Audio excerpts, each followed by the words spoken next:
시청자 여러분 안녕하세요. 육아포커스 이보연입니다. 우리나라 초중고등학생 상당수가 결혼을 의무로 받아들이지 않는 것으로 나타났다고 합니다.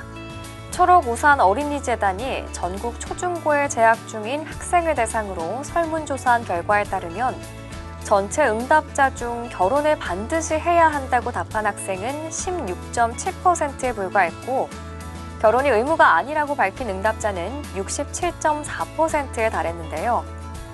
결혼이 행복에 긍정적인 영향을 줄 것이라고 답한 학생은 21.9%로 집계됐지만 부정적인 영향을 줄 거라고 응답한 학생은 32.5%로 더 많았고 결혼하더라도 반드시 자녀를 가질 필요는 없다고 생각하는 학생의 비율은 전체 응답자의 70.3%로 조사됐습니다. 출산이 가족을 더 화목하게 만드냐는 질문에는 부정적인 응답이 32.5%로 긍정적인 답변 21.9%를 앞선 것으로 나왔는데요.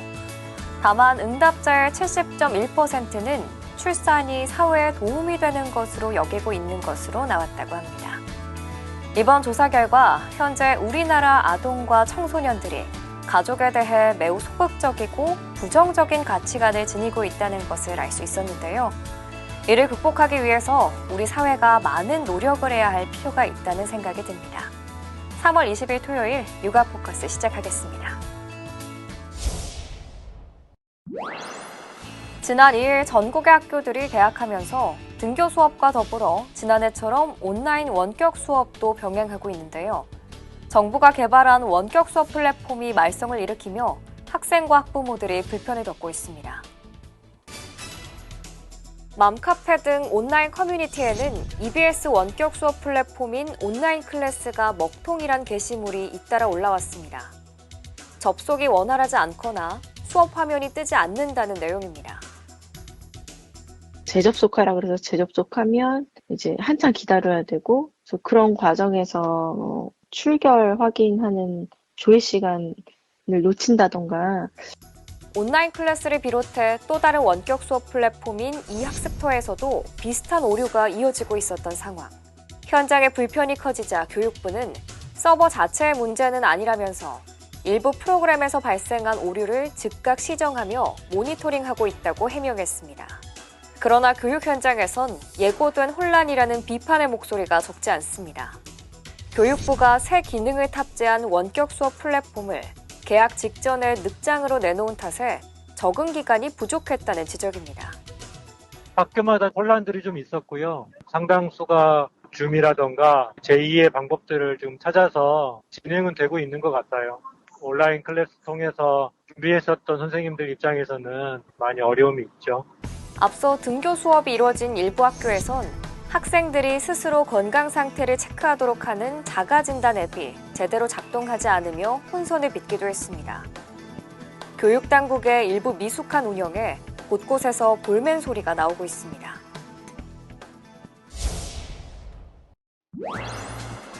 지난해 지방자치단체 과장급 여성공직자 비율이 처음으로 20%를 넘은 것으로 나타났습니다. 여성가족부에 따르면 지방에 근무하는 5급 이상 공무원 중 여성의 비율은 2018년 15% 수준에서 점차 늘어 지난해 20.8%로 집계됐고 중앙부처 본부과장급도 여성이 22.8%를 차지했습니다. 지난해 공공부문 가운데 여성관리자 비율이 가장 높은 곳은 교육부로 여성 교장교감의 비율이 44.5%에 달했습니다. 반면 여성관리자 비율이 가장 낮은 기관은 2.7%에 그친 해양경찰청이었습니다. 경찰이 최근 3년간 서울에서 2회 이상 학대 신고가 들어온 아동을 대상으로 전수조사를 실시합니다. 서울시와 합동으로 이뤄지는 이번 조사에선 학대 여부 점검과 가족 심층 면담 등이 진행되는데요. 경찰은 관련 조사를 정례화할 방침입니다. 서울경찰청과 서울시가 아동학대 의심 사례 합동 전수조사를 실시하기로 했습니다. 대상은 최근 3년간 2회 이상 학대 신고가 들어온 가정으로 관련 아동은 모두 688명, 기간은 3월 8일부터 다음 달 말까지입니다. 학대 예방 경찰관과 자치구 학대 전담 공무원, 아동보호기관 관계자로 구성된 조사단은 학대 여부 조사와 함께 해당 가정이 처한 환경 등에 대해 가족 심층 면담도 진행할 계획입니다. 전수조사는 올해 10월에도 이루어질 예정이고 매년 실시하는 등 정례화하여 아동학대 사각지대가 발생하지 않도록 전문가들은 이번 조사가 실질적인 학대 예방 효과로 이어지기 위해선 정확한 상황 진단과 이와 관련된 유관기관의 지속적 모니터링과 지원 등이 뒤따라야 한다고 강조합니다.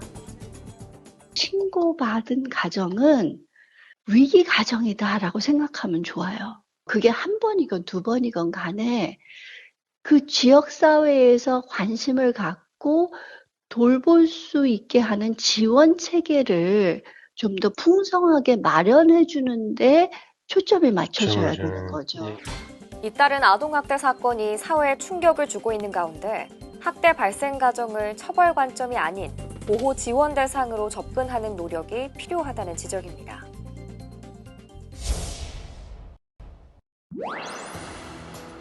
코로나19로 늘어난 층간소음, 평소와 비교해 민원이 30% 이상 급증하는데 소음이 발생할 때 가장 중요한 건 침착한 대응입니다. 무턱대고 윗집을 찾아가 항의했다간 상황이 더 복잡해질 수 있습니다. 법원 판례를 보면 재판부는 천장 두드리기, 전화 연락, 문자 메시지 항의는 가능하다고 봤습니다. 하지만 초인종 누르기, 현관문 두드리기, 직접 들어가서 항의하기 등은 불법으로 규정했습니다. 폭행 등 다른 분쟁으로 이어질 수 있기 때문입니다. 직접적인 갈등은 피하는 게 상책. 함부로 소음에 보복했다가는 처벌을 받을 수도 있습니다. 층간소음을 직접적 물리적으로 보복하는 경우 경범죄, 협회, 폭행 등 형사처벌 대상이 될 수 있기 때문에 주의가 필요합니다. 전문가들은 관리사무소나 이웃사회센터 등 중재기구를 통해 대화하는 게 최선이라고 지적합니다. 아마 민원을 완전 없앤다, 해결한다라는 부분에 방점을 찍지 말고 서로 어차피 안고 가야 되는 문제다, 관리해줘야 되는 문제다라는 형태로 간다면은 의외로 효과를 많이 봅니다. 또 소음이 날 것으로 예상된다면 두툼한 매트를 깔아두는 등 미리 다른 이웃을 배려하는 자세도 중요하다고 덧붙였습니다.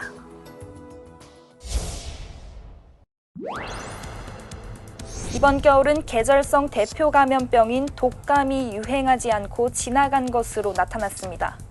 질병관리청에 따르면 독감 유행이 본격화하는 시기인 지난해 44주차부터 올해 8주차까지 외래 환자 1000명당 독감 의심 환자 수는 2명 안팎으로 유행주의보 발령 기준인 5.8명을 계속 밑돌았습니다. 코로나19 예방을 위해 마스크 착용과 개인 위생 관리를 철저히 한 덕분으로 풀이됩니다.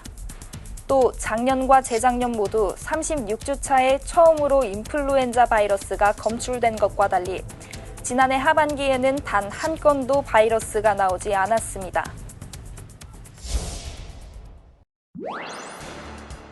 유명인이라며 최근 SNS 등에서 퍼진 이성, 동성 간 성적 영상물. 관계없는 사진들이 합성된 딥페이크 알패스물로 최근 늘고 있는 사이버 성폭력 범죄입니다. 지난해 N번방 등 사건을 계기로 경찰 디지털 성범죄 특별수사본부가 설치되면서 강력 대응에 이어졌지만 신종수법까지 잇따르고 있는 겁니다. 경찰이 온라인상 성폭력 범죄 수요와 공급 원천 차단을 위해 10월까지 불법 유통망과 공급책 집중 단속에 나서기로 했습니다. 대상은 기존 성착취물을 포함해 신종 성범죄물 제작, 유통, 소지 행위입니다. 이미 경찰은 딥페이크 같은 허위 영상물 제작 유포 사범 단속을 지난해부터 올해 4월까지 실시하고 있습니다. 텔레그램, 디스코드 등을 중점 단속 대상으로 선정해 엄정 수사하고 피해자 보호 지원을 위한 관계기관 협업 및 제도 개선도 적극 추진하겠습니다.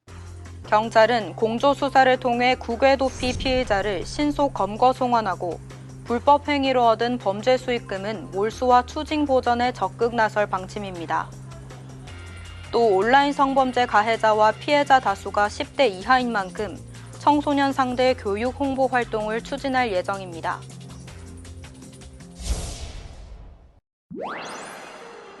지난 1월 밥상 물가 상승률이 경제협력개발기구 OECD 회원국 가운데 4번째로 높았습니다. OECD와 통계청에 따르면 올해 1월 한국의 식료품 및 비주류 음료 물가는 1년 전보다 6.5% 올랐습니다.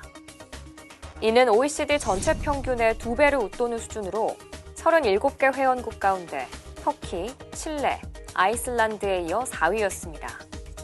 한국 식품물가 상승률은 지난해 1월까지만 해도 1%대에 그쳤으나 7월 4.3%로 올라서면서 하반기 들어 오름폭이 커졌습니다. 또 지난 2월 식품물가 상승률은 9.7%로 2011년 8월 이후 9년 6개월 만에 최고치였습니다. 코로나19 사태로 일회용품이 폭발적으로 증가하긴 했지만 반대로 제로 웨이스트 운동이 더욱 확산하는 계기도 됐는데요. 일회용품 쓰레기 없는 삶을 다양한 방식으로 실천하고 있는 사람들을 직접 만나봤습니다. 서울 동작구의 한 상점. 유기농 면으로 만든 마스크가 진열돼 있고 여러 번 쓸 수 있는 빨대도 눈에 띕니다. 플라스틱이 아닌 대나무로 만든 칫솔까지 친환경 소재를 사용한 이른바 제로 웨이스트 상품입니다. 대나무 칫솔을 보면서 여기도 플라스틱이 있었구나 하면서 서로 의견 교환하고 써보고 싶다고 사가시기도 하고 그래요. 코로나19 사태로 인해 배달 서비스 이용량이 증가하면서 일회용품 사용을 줄이자는 제로 웨이스트 운동이 더욱 힘을 받고 있습니다. 점점 손님들 많이 오고 계시거든요. 이런 자연 오염들이 결국에는 나로 인해서 시작되는 거라는 거를 점점 좀 많이 깨닫고 계신 것 같아요. 사실 주말에는 굉장히 혼잡해요. 지나다니기 힘들 정도로. 일회용기를 아예 쓰지 않는 식당과 카페도 등장했고 환경단체는 기업과 함께 재사용 가능한 용기를 생산하는 캠페인을 진행했습니다. 일상생활 속에서 발생하는 쓰레기, 일회용 플라스틱 용기 같은 것을 최소화하는 데 초점을 맞춘 활동입니다. 지구를 깨끗하게 만들겠다는 생각에 기존의 삶을 조금씩 바꾸는 사람들은 점점 늘고 있습니다. 카페에 갈 때 텀블러를 가져가고 재사용 가능한 용기로 된 제품을 더 많이 사는 일상 속 실천. 더 나은 지구를 위해 작은 변화부터 시작하는 게 어떨까요? 넓은 바다 위로 어선 한 척이 지나갑니다. 김 양식장에 설치된 김발을 끌어올려 물김을 수확하는 겁니다. 작년 12월부터 수확이 시작됐는데 다음 달까지 이어질 예정입니다. 진도와 완도 등 주로 남해에서 생산되던 김이 중부지방인 경기도 안산시 대부도 앞바다에서 생산되는 겁니다. 대부김은 맛과 향이 뛰어나고 영양도 풍부하다는 평가를 받고 있습니다. 서해안 갯벌도 있고 저수간만의 차이도 많고 물이 지금 들물쓸 물이 많으니까 그 영향도 많은 것 같습니다. 대부김을 맛본 소비자들의 반응은 아주 좋습니다. 대부도에서 김이 나는지 몰랐거든요. 근데 한번 먹어보니까 고소하고 품질도 좋아서 계속 대부김만 찾게 되는 것 같아요. 대부도의 김 양식어장은 16곳에 1,700헥타르, 연간 12,000톤의 물김이 생산되는데 품질이 좋아 전국 각지에서 앞다퉈 구매하고 있습니다. 안산시는 어민 소득 증대를 위해 김 양식을 적극 지원하고 있습니다.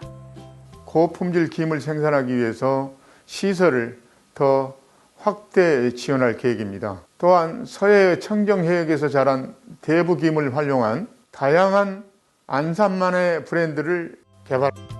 해양 생태계가 변화하면서 남해에서 주로 생산되던 김이 서해 대부도의 특산품으로 명성을 떨치고 있습니다. 지난해 낙동강 하류 쪽에서 연어가 자주 목격됐는데요.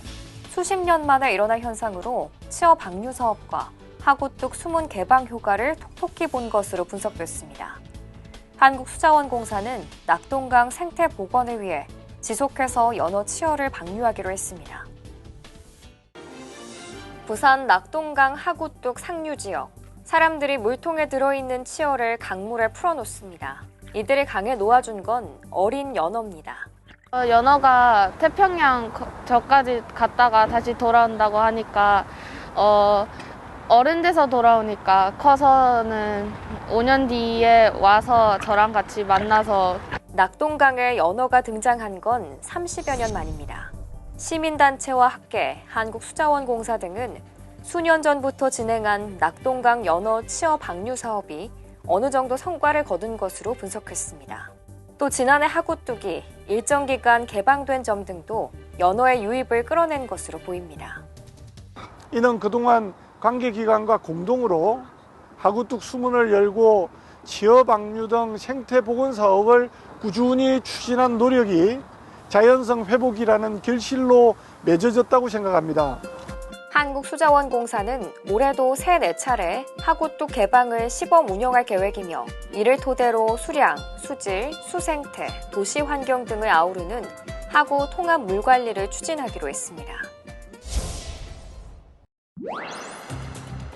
주차 로봇이 차량용 팔레트 아래로 이동합니다. 운전자가 주차장 입구에서 팔레트 위로 차량을 올리자 바닥면의 QR코드를 따라 로봇 스스로 지정된 장소로 차량을 이동시킵니다. 차를 주차장 입구까지만 운전해오면 주차 과정에선 사람의 손길이 전혀 필요 없는 겁니다. 로봇을 활용하면 동일한 주차 면적에서 주차 가능 대수가 30% 이상 증가하는 것으로 나타났습니다. 예약 기능도 가능하고요. 발렛 파킹 이용도 가능합니다. 바닥에 있는 QR코드를 인식하는 기술은 저희가 2015년 출원을 했고요. 지금 원천 기술을 확보하고 있습니다. 주차 로봇은 주차장법상 기계식 주차 장치에 해당하지만 안전 기준과 규격이 없어 그간 안전도 심사 및 인증이 제한됐습니다. 이에 정부는 신사업 추진 기업들에 임시로 규제를 면제해주는 규제 샌드박스를 통해 실증 특례를 부여했습니다. 안전성이 인증된 실증 사업이 중간에 중단되는 일이 없도록 임시 허가가 될 수 있도록 산업융합촉진법을 현재 마련하려고. 정부는 실증 특례 승인 기업이 우대금리, 보증 혜택을 받을 수 있도록 해 사업화에 필요한 자금 조달을 지원할 방침으로 올해 100건의 규제 특례를 승인하겠다는 계획입니다. 이번 순서는 우리 아이들을 위한 교통안전 캠페인 영상을 소개해드릴 텐데요. 교통안전공단에서 어린이들이 좋아하는 애니메이션 캐릭터인 파워배틀 와치카를 주인공으로 해서 제작한 캠페인 영상입니다. 파워배틀 와치카와 함께하는 교통안전 캠페인 지금 바로 시작합니다. 골목은 조심히 걸어가요.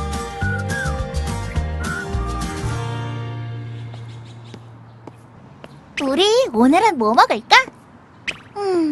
저녁에는 피자를 먹을까?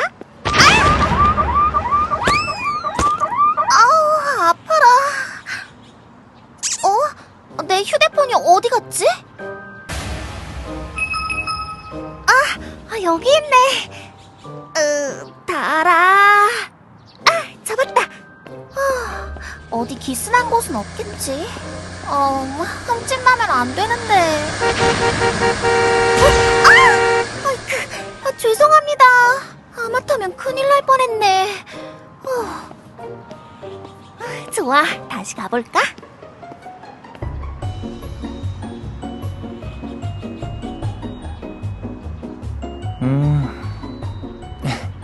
아리가 어떤 걸 좋아할까? 이게 좋을까?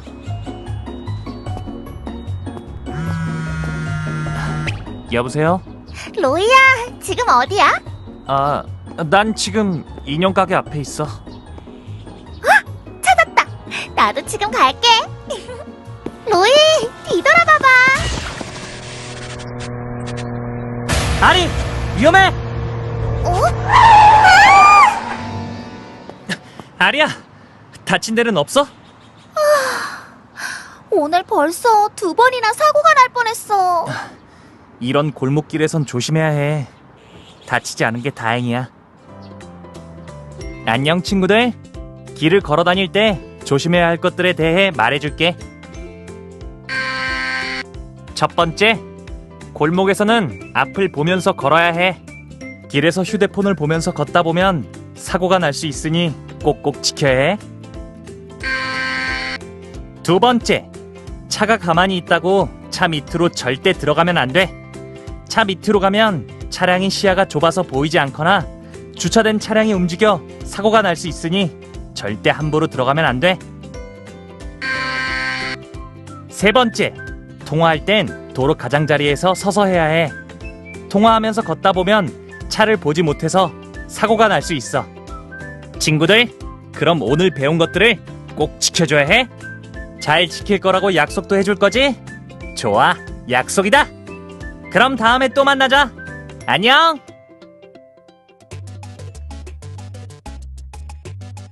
골목은 조심히 걸어가요. 하나, 차가 많은 골목에서는 앞을 보면서 걸어가요. 둘, 주차된 차량 밑으로 들어가면 절대 안 돼요. 셋, 골목길에선 함부로 뛰어나가면 안 돼요. 주변을 살피며 걸어가요.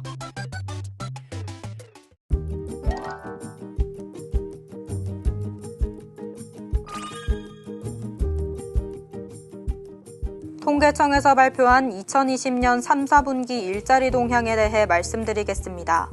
전체 임금근로 일자리는 1910만 8천 개이고 전년 동기와 비교하여 일자리 36만 9천 개가 증가했습니다. 일자리 형태별 분포로 살펴보면 전체 일자리 중에서 전년 동분기와 동일한 근로자가 점유한 지속 일자리는 69.7%, 대체 및 신규 일자리를 포함한 신규 채용 일자리는 30.3%였습니다. 성별 일자리의 전년 동기 대비 증감을 살펴보면 남자는 8만 개, 여자는 28만 9천 개가 증가했습니다. 전체 일자리 대비 성별 비중은 남자가 57.7%, 여자는 42.3%를 차지했습니다. 연령대별 일자리의 전년 동기 대비 증감을 살펴보면 20대 이하와 30대는 감소한 반면 40대, 50대, 60대 이상은 증가했습니다.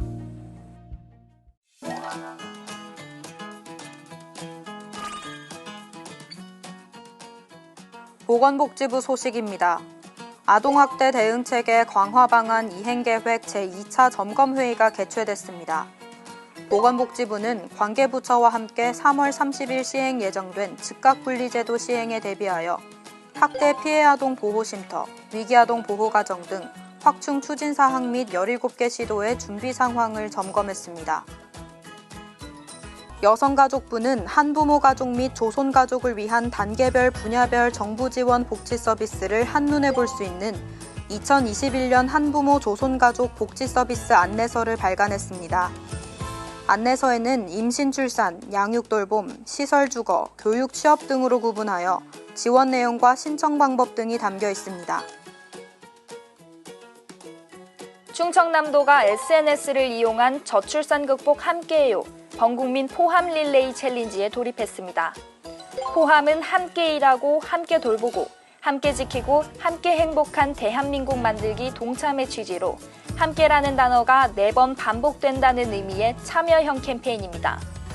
저출산 극복 사진 및 동영상을 개인 SNS에 게시한 뒤 일주일 단위로 후속 참여자 2명을 지목하는 방식으로 진행 중입니다. 인구보건복지협회가 비대면 시대의 우리 가족 이야기를 주제로 가족 참여 동영상 공모전을 개최합니다. 공모전 접수 기간은 3월 22일 월요일까지며 전 국민 누구나 참여 가능합니다. 작품 접수는 공모전 홈페이지를 통해 온라인으로 하면 됩니다. 장르는 제한이 없으며 분량은 1분 이상 5분 이내입니다. 자세한 공모전 정보는 홈페이지에서 확인하실 수 있으며 관련 문의사항은 인구보건복지협회 인구사업과로 문의하시면 됩니다. 많은 응모 부탁드립니다. 이제 반짝 추위는 가고 정말 걷기 좋은 날씨입니다. 걷기는 특별한 장비나 경제적인 투자 없이도 할 수 있는 가장 안전한 유산소 운동이죠. 바른 자세로 규칙적으로 30분만 걸어도 우리 몸에는 대단한 변화가 일어난다고 합니다. 오늘 토요일 걷기 운동하기 좋은 날입니다. 오늘 가족과 함께 걷기 운동 어떠신가요? 저는 저녁 8시에 새로운 내용으로 다시 찾아뵙겠습니다. 고맙습니다.